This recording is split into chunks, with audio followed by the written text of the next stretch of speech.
नमस्कार दोस्त, मैं विकास विश्वकर्मा आप सबका स्वागत करता हूं विकास स्टडी पॉइंट में। दोस्तों, आज की इस वीडियो में हम बात करने वाले हैं क्लास 12 का पॉलिटिकल साइंस। ठीक है, जो आज का पेपर हुआ था पोल साइंस का, उसका सेट नंबर 3। ऐसे बच्चे जो सेट नंबर 1 देखना चाहते हैं, सेट नंबर 2 देखना चाहते हैं, ठीक है, तो उनके लिए वीडियो पहले ही अपलोड कर दी गई है। सेट नंबर 1 लाइव में किया गया है, सेट नंबर 2 आपको वीडियो के फॉर्म में आपको चीज़ें मिल जाएंगी। ठीक है, और अब बात करने जा रहे हैं वीडियो नंबर 3 की, जिसमें हम बात करेंगे सेट नंबर 3 की। ठीक है, तो चलिए चीज़ों की शुरुआत करते हैं। और इसके साथ साथ मैं बता दूं, अगर आप लोग चैनल पर नए हैं तो चैनल को जरूर सब्सक्राइब करना। देखिए, सब्सक्राइब करने के लिए मैं इसलिए बोल रहा हूं क्योंकि सब्सक्राइब करने से आपका फायदा होगा। रीजन, पोल साइंस की तैयारी मैंने लाइव में करवाई है, ऐसे ही सेम मैं हिस्ट्री की तैयारी करवाऊंगा, वो भी लाइव में, और आपको जरूर बेनिफिट मिलेगा हर एक चीज़ की वजह से। ठीक है, क्योंकि सारी चीज़ की प्रैक्टिस मैं खुद करवाऊंगा। ठीक है, तो अब चलिए हम जा रहे हैं चीज़ों की शुरुआत करने के लिए, चीज़ों को समझने के लिए। बस 1 सेकंड दीजिएगा मुझे। ठीक है, चलिए सबसे पहला जो क्वेश्चन है आपका यहाँ पे आता है। ठीक है, सबसे पहला क्वेश्चन यहाँ पे उठाते हैं। आपका पहला क्वेश्चन ये रहा आपके सामने। पहला क्वेश्चन, हाँ क्या लिखा है पहला क्वेश्चन? पहला क्वेश्चन लिखा है कि निम्नलिखित घटनाओं को कालक्रम के अनुसार व्यवस्थित करना है, और इसके साथ साथ आपको बताना है कि इनमें से कौन सा पॉइंट, क्या ऑप्शन सही हो सकता है। ठीक है, तो देखिए सबसे पहले अगर मैं बात करूं, यहाँ पे सबसे पहले मैं अगर बात करूं तो यहाँ पे ताशकंद समझौता कब हुआ था? 1966 में हुआ था। इंदिरा गांधी की हत्या कब हुई थी? 1984 में हुई थी। बांग्लादेश का निर्माण कब हुआ था? 1970-71 के आसपास का हुआ था। ठीक है, 70 लिखिए या 71 लिख लीजिए, क्योंकि लास्ट के टाइम पे ही हुआ था। और द्रविड़ मुनेत्र कड़गम का अगर यहाँ पे अगर बात किया है तो 1949 में इनका वो हुआ था। ठीक है, अब इसी को सीरियल वाइज में कर लीजिए। सबसे पहले चौथा है, तो चौथा देखिए इसमें लिखा है, इसमें लिखा हुआ है। इसके साथ साथ इसके बाद बात करते हैं तो पहला है, तो पहला इसमें भी है, इसमें भी है। इसके साथ साथ अगर देखा जाए तो तीसरा इसके बाद आता है, तीसरा इधर है, इधर नहीं है, इसलिए ये भी गलत, ये भी गलत, ये भी गलत। सही कौन सा हो जाएगा? डी ऑप्शन क्या हो जाएगा? बिल्कुल राइट हो जाएगा। ठीक है, चलिए नेक्स्ट क्वेश्चन की बात करते हैं। अगला क्वेश्चन आपके सामने है, क्या लिखा है? अगला क्वेश्चन लिखा है कि किस घटना ने सोवियत संघ में साम्यवादियों के अंत का चिन्हित किया है? तो देखिए, अगर यहाँ पे अगर मैं बात करूँ तो यहाँ पे 2 ऑप्शन आपके सामने, ठीक है। एक ये ऑप्शन कि सोवियत संघ का विघटन, सोवियत संघ के विघटन की वजह से साम्यवादियों का अंत तो हुआ ही था, लेकिन है ना, अमेरिकी अर्थव्यवस्था में वृद्धि। ठीक है, यहाँ पे आपका सी ऑप्शन, मोस्टली मुझे लग रहा है कि सी ऑप्शन सही हो सकता है। अदरवाइज यहाँ पे 50-50% के चांसेज हैं। ठीक है, चाहे सी ऑप्शन हो सकता है राइट, चाहे डी ऑप्शन राइट हो सकता है। मेरे हिसाब से यहाँ पे सी ऑप्शन पे टिक में मार रहा हूँ। ठीक है, बाकी इसका ऑफिशियल आंसर किया जाएगा तो मैं चीज़ें आपको डिस्कशन कर दूंगा। अदरवाइज जो बच्चे सी और डी में से कोई एक लगा के आए, वो थोड़ा सा सस्पेंस बना रहेगा। अदरवाइज मेरे हिसाब से सी ऑप्शन क्या हो जाएगा? राइट हो जाएगा। ठीक है, चलिए आगे बात करते हैं। अगला क्वेश्चन लिखा है कि भारत के योजना आयोग के स्थान पर नीति आयोग का गठन क्यों किया गया? तो ये इसका जो आंसर हो जाएगा, इसका आंसर हो जाएगा आपका डी, क्योंकि कई राज्यों में योजना आयोग के पक्ष में नहीं थी। इसलिए क्योंकि योजना आयोग में सारी की सारी जो डिसीजन ले रही थी वो केंद्र सरकार ले रही थी, राज्य सरकार बिल्कुल नहीं ले रही थी। इसी वजह से राज्य सरकार इस चीज़ का विरोध कर रही थी, और इसी वजह से योजना आयोग को हटाकर क्या कर दिया गया? नीति आयोग कर दिया गया था 2015 में। तो यहाँ पे डी ऑप्शन राइट हो जाएगा। आगे बात करते हैं, निम्नलिखित में से कौन सा एक वैश्विक संपदा नहीं है? वैश्विक संपदा क्या होती है? जो सबकी होती है। तो पृथ्वी का वातावरण सबका होता है, अंटार्कटिका सबकी है, बाहरी अंतरिक्ष सबका है। यहाँ पे ये जो ऑप्शन है, सी ऑप्शन है, जो कि गलत है। तो इस वजह से यहाँ पे जिन बच्चों ने इसका आंसर सी करके आए हैं, बिल्कुल सही हो जाएगा। ठीक है, चलिए बाकी किसी भी क्वेश्चन में अगर कोई कंफ्यूजन है तो जरूर बताइएगा। ठीक है, मैं उसको रेक्टिफाई करने की कोशिश करूंगा। बाकी देखिए, जितना भी मेरा अनुभव है, अनुभव के साथ आपके सारी चीज़ें मैं डिस्कशन कर रहा हूं। ठीक है, बाकी चैनल पे नए हो तो सब्सक्राइब जरूर करना, क्योंकि हिस्ट्री की तैयारी में कराऊंगा।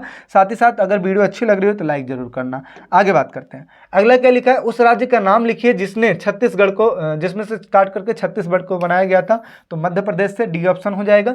स्वतंत्रता के ठीक पश्चात भारत के नियोजित विकास के लिए निम्नलिखित में से किस चीज का गठन किया गया था? तो किसको किया गया था? योजना आयोग के। यहाँ पे बी ऑप्शन क्या हो जाएगा? राइट हो जाएगा। ठीक है, चलिए आगे बात करते हैं। 7वां क्या लिखा है कि भारत और पाकिस्तान के बीच 1960 में हस्तांतरित जल संधि निम्नलिखित में से किस नदी से संबंधित है? तो कौन से? सिंधु नदी से संबंधित है, इसलिए यहाँ पे बी ऑप्शन बिल्कुल राइट हो जाएगा। आगे बात करते हैं 8वें क्वेश्चन की। अभिकथन और कारण वाले क्वेश्चन है।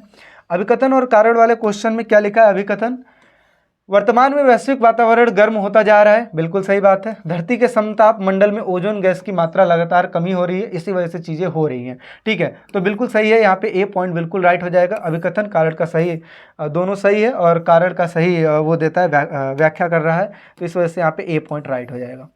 आगे बात करते हैं 9वें क्वेश्चन की।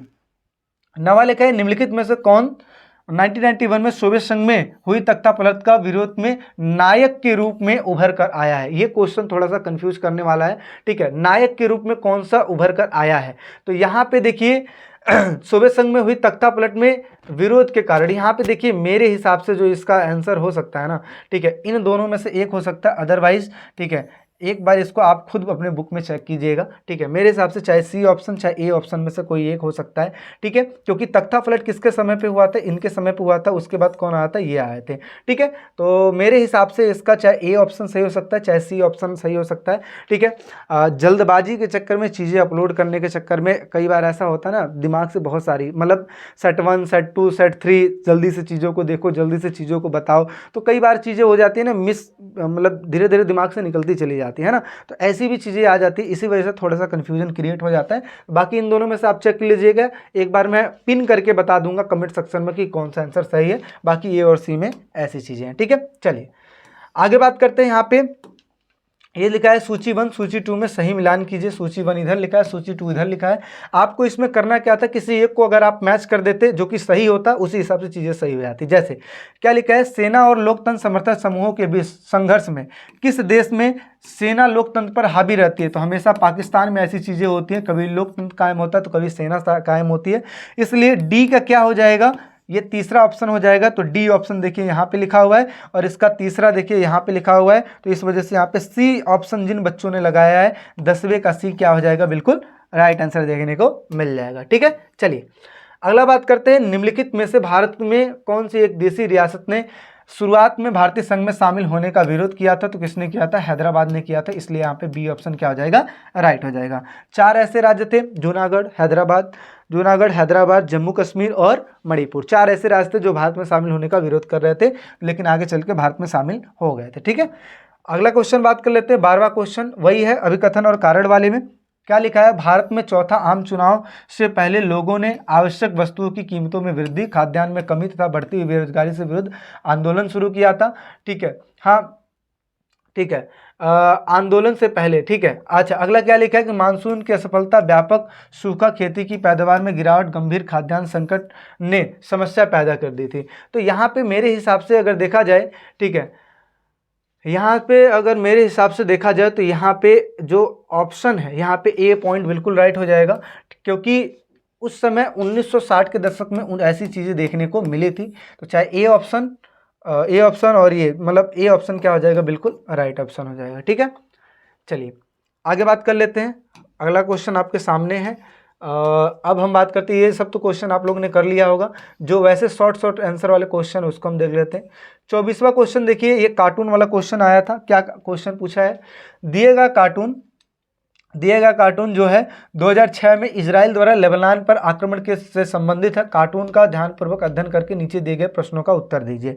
तो क्या लिखा है कि कार्टून में दिखाए गए 4 लोगो जो हैं किस चीज़ के हैं, 1 2 3 और 4, ये किस चीज़ के हैं, ये हैं UNO के, किसके हैं, UNO के हैं, तो ये चीज़ हो जाएगा। कार्टून में दिखाए गए व्यक्ति को पहचान करके उनका नाम बताना है कि ये जो कार्टून में ये जो व्यक्ति है, ठीक है, ये जो व्यक्ति है इनका नाम क्या है। तो इनका जो अगर नाम की मैं बात करूँ तो इनका नाम है ओफी मन्नान, ठीक है, क्या नाम है इनका, ओफी मन्नान करके इनका नाम है, ठीक है। तो ये हो जाएगा, ये ऐसा दिखाया गया कि ये बचा रहे हैं, है ना, इस टाइप से। अगला क्या लिखा है, इजराइल ने लेबनान पर आक्रमण क्यों किया। तो इजराइल ने लेबनान पर आक्रमण करने का रीजन था क्योंकि उनका मानना था कि वहाँ पे जो उग्रवादी, ठीक है, उग्रवादी जो हैं, ठीक है, मैं आपको ये दिखाना चाहता हूँ, ये कहाँ पे है पहले, ताकि आप एक बार पढ़ लोगे ना तो चीज़ें थोड़ी सी आप कहोगे सर अब तो सारी चीज़ें हो गई, अब पढ़ने का क्या ही मतलब है, ठीक है, लेकिन फिर भी आपको पता होना चाहिए कि क्वेश्चन कहाँ से आता है। देखिए ये है आपका चैप्टर नंबर 6 अंतर्राष्ट्रीय संगठन, यहाँ पे चीज़ें लिखी गई। इजराइल ने जून 2006 के दौरान लेबनान पर आक्रमण किया। उनका मानना था कि उग्रवादी गुट हिजबुल्लाह पर नियंत्रण करने के लिए आक्रमण करना बहुत ज़्यादा जरूरी है, तो इस वजह से ये चीज़ें हैं, ठीक है। चलिए आगे बात कर लेते हैं, तो ये हो गया। अगले क्वेश्चन की ओर बढ़ते हैं। अगला क्वेश्चन आपके सामने ये है, अगला क्वेश्चन, इसमें पैसेज को पढ़ना था और नीचे दिए गए क्वेश्चनों को करना था, ठीक है। तो पैसेज को आप पढ़िएगा, आगे हम बात कर लेते हैं। 1947 में ब्रिटिश ईस्ट इंडिया में विभाजन किस सिद्धांत के आधार पर किया गया था। पहला लिखा प्रशासनिक नियंत्रण का सिद्धांत, दूसरा लिखा जातीय संरचना का सिद्धांत, तीसरा लिखा धार्मिक बहुसंख्यक का सिद्धांत, चौथा लिखा समानता सत्ता का सिद्धांत। यहाँ पे सी ऑप्शन क्या हो जाएगा, बिल्कुल राइट हो जाएगा, क्योंकि धार्मिक बहुसंख्यक के आधार पर क्या हुआ था, डिवाइड हुआ था। ठीक है, इस वजह से हिंदू और मुस्लिम मतलब कंट्री मतलब पाकिस्तान और इंडिया को बनाया गया था। आगे, स्वतंत्र भारत के प्रथम उप प्रधानमंत्री कौन थे, तो सरदार वल्लभ भाई पटेल थे, तो इसलिए बी ऑप्शन क्या हो जाएगा, राइट। स्वतंत्रता के समय ब्रिटिश इंडिया में कितने देशी रियासत थे, तो कितने थे, 565 थे, तो इस वजह से ये हो जाएगा। ठीक है, आगे, देशी रियासतों के बारे में कौन से कथन गलत हैं, तो इसमें बी ऑप्शन क्या हो जाएगा, बिल्कुल राइट हो जाएगा, कि जूनागढ़ के शासक ने स्वतंत्र भारत का हिस्सा बनने के लिए शामिल हो गए थे, वो शामिल नहीं हुए थे। जब शामिल नहीं हुए थे तो आपसे गलत पॉइंट पूछा है, तो इसलिए आपका बी पॉइंट क्या हो जाएगा, यहाँ पे राइट हो जाएगा, बी पॉइंट आपको सही करना था। ठीक है, अब बात कर लेते हैं मैप की। मैप का क्वेश्चन देख लेते हैं। मैप का क्वेश्चन ये रहा, जिसमें क्वेश्चनों को इस तरीके की आपकी तालिका बनानी थी और इसके हिसाब से चीज़ें करनी थी। तो देखिए, पहले में आपको क्या लिखना था कि वह राज्य जहाँ पे ESM नरेंद्र द्वारा पहली गैर कांग्रेसी सरकार बनाई गई थी, तो कहाँ बनाई गई थी, ये बनाई गई थी केरल में, तो इसका ऑप्शन होगा बी। यहाँ पे क्या लिखना था आपको, केरल लिखना था। आगे बात करते हैं कि भारतीय जनसंघ के संस्थापक श्यामा प्रकाश मुखर्जी ये कहाँ से संबंधित है, तो ये संबंधित है अपने, दूसरा का ये हो गया ना, हाँ, कहाँ से संबंधित है, तो ये संबंधित है अपने ये श्यामा प्रकाश मुखर्जी कोलकाता से संबंधित है, मतलब पश्चिम बंगाल। तो पश्चिम बंगाल का यहाँ पे ऑप्शन है डी, तो यहाँ पे लिखना था आपका पश्चिम बंगाल। ठीक है, इस तरीके से। अगला क्या लिखना है, वह राज्य जिसका संबंध पूर्व प्रधानमंत्री जो थे अपने जवाहरलाल नेहरू से संबंधित है, तो यहाँ पे आपको लिखना था ए, यहाँ लिखना था आपको जवाहरलाल नेहरू। ठीक है, आगे बात करते हैं। अगला चौथा लिखा है कि वह पूर्व स्वास्थ्य मंत्री राजकुमार अमृत कौर से संबंधित, तो क्या है, सी ऑप्शन, तो यहाँ पे लिखना था केरल, सॉरी केरल कह रहा हूँ मैं, पंजाब। ठीक है, तो इस तरीके से आपको ये चीज़ें करनी थी, बी, डी, ए और सी, इस तरीके से देखा जाए। और बाकी क्वेश्चन आंसर का जो लेवल है वो हार्ड भी है थोड़ा सा और नॉर्मल भी है, क्यों, क्योंकि लेंदी बहुत है। ठीक है, तो आई होप सो सारी चीज़ें आपको समझ में आई होगी, और किसी भी क्वेश्चन में कोई भी दिक्कत है, कोई डाउट है, तो कमेंट जरूर कीजिए, पिन में मैं आपको सारी चीज़ें बताऊंगा। बाकी चैनल पर नए हो तो सब्सक्राइब करके रखना, क्योंकि आने वाले टाइम में मैं हिस्ट्री की तैयारी करवाने वाला हूँ। तो आई होप सो सारी चीज़ें अच्छी लगी होंगी। फिर मिलते हैं फिर एक नेक्स्ट वीडियो में, अभी के लिए फिर टेक केयर, बाय बाय।